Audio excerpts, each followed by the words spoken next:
speech teacher James Winans once said, "A speech is not an essay on its hind legs." You can't simply write an essay and then read it aloud. In this video, we'll examine some of the common delivery problems that emerge when people don't prepare speeches for the medium of sound. The visual techniques of writing don't automatically translate to speech. Think of it like a movie adaptation of a novel. The novel had the solitary reader in mind. There were long passages that might richly describe a room. The same room can be shown in a 5-second visual in a movie. Books and movies are different because they must be. Speeches and essays should also be different. They're different mediums. Bad speech adaptations of essays I would say, are more common than bad film adaptations of books. So what happens when we write speeches for the eye instead of the ear? To demonstrate this, I have a student here from my lecture at the University of Washington. So my class ended about 30 minutes ago, and she was kind enough to volunteer her time. Today, by the way, is a Friday afternoon, so her dedication is doubly impressive.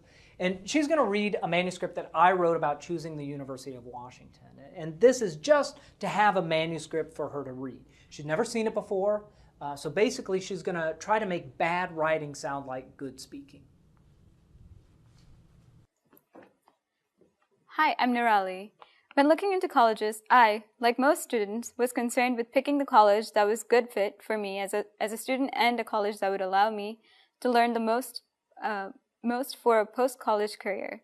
I applied to a number of different colleges using the same basic criteria: affordability, academic reputation, and the location of the country.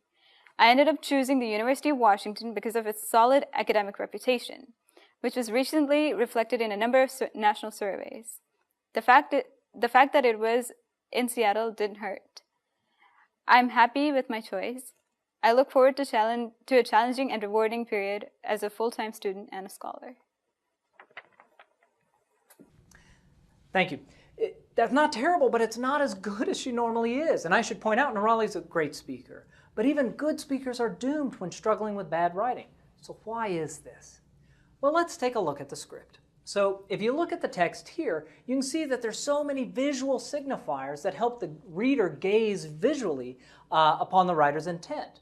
But when we speak, all those features are gone. So in the text, I have paragraph breaks, I've got italics, boldface, commas, semicolons, all sorts of stuff. And those visual elements are gone when I stand up to speak. Right? I can write in an italic, but I can't speak in an italic. I can stand sideways, but that's just strange and weird. No one would get what I was doing. So beyond the visual markers, what else is happening with this manuscript? Well, when you look at it, you can see the sentences are longer.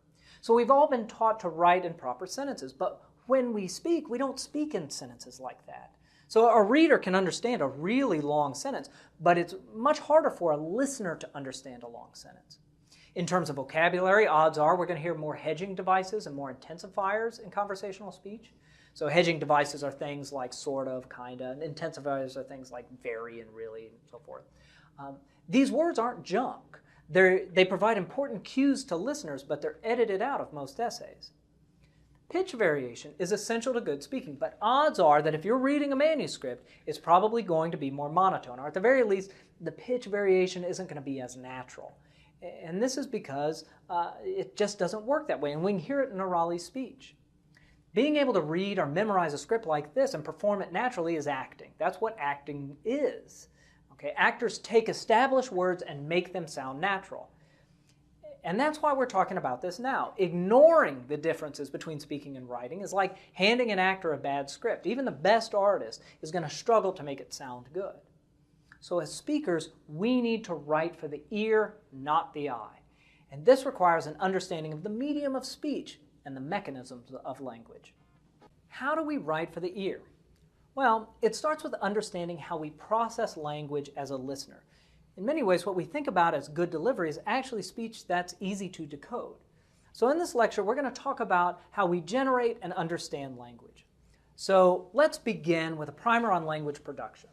So, hypothetical situation. Let's say you and your friend are talking about a movie that's currently playing in theaters. Your friend ends his conversational turn and the spotlight shifts to you. So in order to say something, you first have to select from a huge collection of possible words. So let's say in this situation, you didn't like the movie's twist ending. So in your mind, you have a notion for endingness and you have a notion for your evaluation. So you can't use every word that you know. The average literate person will probably have 50 to 100,000 words rolling around in their head. So you need to pick the word that you want. So let's say you thought the ending was dumb. Well, that gives you a narrower range of choices. So you finally pick the word stupid. That's it. That's how you're going to describe the ending. That's a good fit. Of course, we don't spit out just individual words, right? You don't just go like, movie bad. You got to put them in order. In English, we would say, the ending was stupid. We wouldn't say something like, stupid ending the was, right? Order matters. Okay, so now you've got the words there and they are in order, but we need to add prosody. So prosody is an important concept for speakers. Prosody describes all the sound and timing things that we do with language. Pitch, loudness, pausing, etc. It's what distinguishes the ending was stupid, implying the other parts were pretty good. And that distinguishes it from the ending was stupid. It was really not a very good ending. Okay, so after we do that, our final stop is in the brain. In the brain is in the motor cortex, where the brain tells the lungs, the tongue, and the teeth to move. Okay. Now, of course, the actual process is much messier, with parallel tracks moving from concept to formulation, with feedback happening at multiple stops, but you get the idea. Decoding speech is equally fascinating, and especially important when we start thinking about how our audience are going to hear and understand our speeches. In general, the decoding process is similar to encoding. So first, the listener has to capture the sound waves in their ear, and then the information is sent to the brain's auditory cortex, and then the listener needs to decode it. Now, process is tricky because the listener doesn't know exactly what you're going to say. You know, speech is pretty ambiguous, especially when you only hear it one word at a time. So honestly, we don't really know the full meaning of a statement until it's over. But of course, we don't listen to each word in a sentence, stop, decode the entire sentence, and then turn our attention back to the speaker. Instead, your brain is constantly switching between processing, decoding, and predicting. So, back to our example. If you already said the ending, your friend's brain has already eliminated tons of potential content. So pragmatically speaking, the ending is going to be followed by only a handful of words, potential words. You're not suddenly going to say the ending, hot dog, pumpkin pie, right? Knowing that listeners need cues for decoding provides a pathway to good speaking. Good delivery starts with speech that's easy to process. We need to help our audiences by giving contextual and prosodic cues. What can we do as speakers to make it easier for our listeners to decode our speech? Well, based on what we know now about how we process speech, the answer is pretty straightforward. We need to provide cues. So in this video, we're going to talk about two really important cues to help listeners: context and prosody. Context.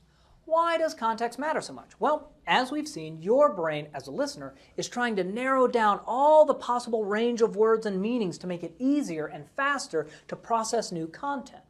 Our brains are very efficient in this way, but when context is missing, your brain might slow down, especially when confronted with unexpected words or different ideas. So in public speaking, we want to give audiences contextual cues.